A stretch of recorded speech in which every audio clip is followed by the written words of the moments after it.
America has a growing demand for natural gas. That's because natural gas is the cleanest burning fossil fuel, emitting less than half of the carbon dioxide of coal. In the United States, natural gas is transported by pipeline and by truck in the form of compressed natural gas or liquefied natural gas.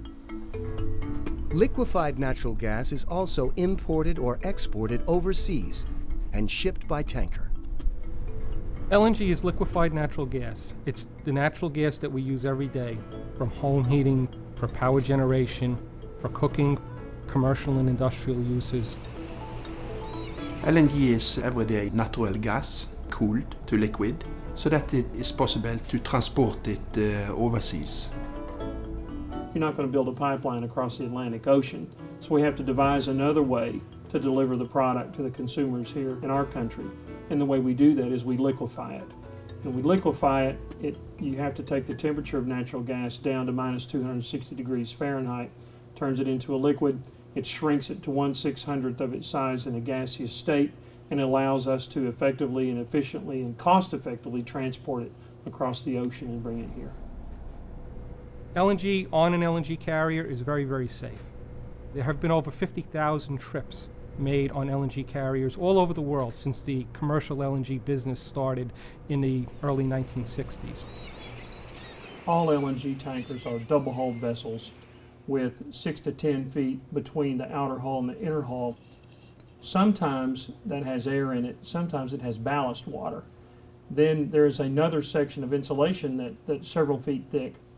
Yet a third containment that actually holds the cargo material, the LNG. LNG is an environmentally friendly fuel, so that in the highly unlikely event of a spill of LNG on water, it would merely vaporize and dissipate into the atmosphere with no slick or no residue whatsoever. To demonstrate, I have a beaker of water and a beaker of LNG. I have to use this glove because the LNG is extremely cold. And I'm going to pour the LNG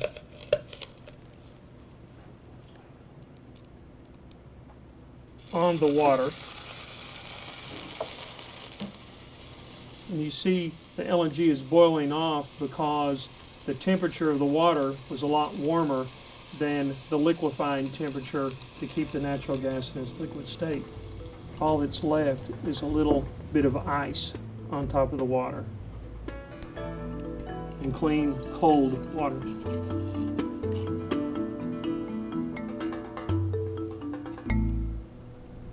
There's never been a case where there's been an accident with an LNG vessel, where LNG has spilled, where there's been a release to the atmosphere.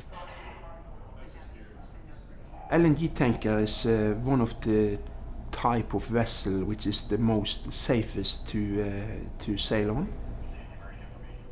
LNG is non-corrosive, non-toxic, and indeed it's not even flammable in its liquid state. And to demonstrate it, I'm going to take this burning cigarette and extinguish it in the LNG. LNG shipping industry also adheres to high security standards. On it. That's enough to heat 30,000 homes for a year, enough to provide fuel for power generation for about 1 million homes for a week. LNG is produced all around the globe, and by diversifying our energy supplies, we ensure our energy security. LNG plays an important role in fueling homes and businesses, but before it can be distributed, it must be regasified at an LNG terminal. The Everett Marine Terminal, located just outside of Boston, is the longest-running facility in the United States. It supplies 20% of New England's natural gas. The Everett Terminal's been in operation continuously since 1971. We've unloaded almost 1,000 ships here, safely and without incident. We're very proud of our track record, and the industry is as well. In the unlikely case of a spill on land, LNG will vaporize and dissipate just as it would at sea, as demonstrated here. We use different technologies to vaporize LNG. What they have in common is that they use a heat transfer medium. We typically use water, just hot water. We pump LNG into it through a series of small tubes that go through the vaporizer. It turns back into a warm gas and goes directly out into the pipelines, which brings the gas to people's homes and businesses. On a cold day, LNG from this facility can make up about 40% of the natural gas consumed in New England. One of our customers is the Mystic Power Station, located about 400 yards from us. It's the largest power plant in New England. It's a 1,600 megawatt power plant. It is fueled solely by LNG, vaporized LNG from this terminal. It supplies about 30% of the power consumed in the greater Boston area. That plant has been operating now for 8 years with no problems.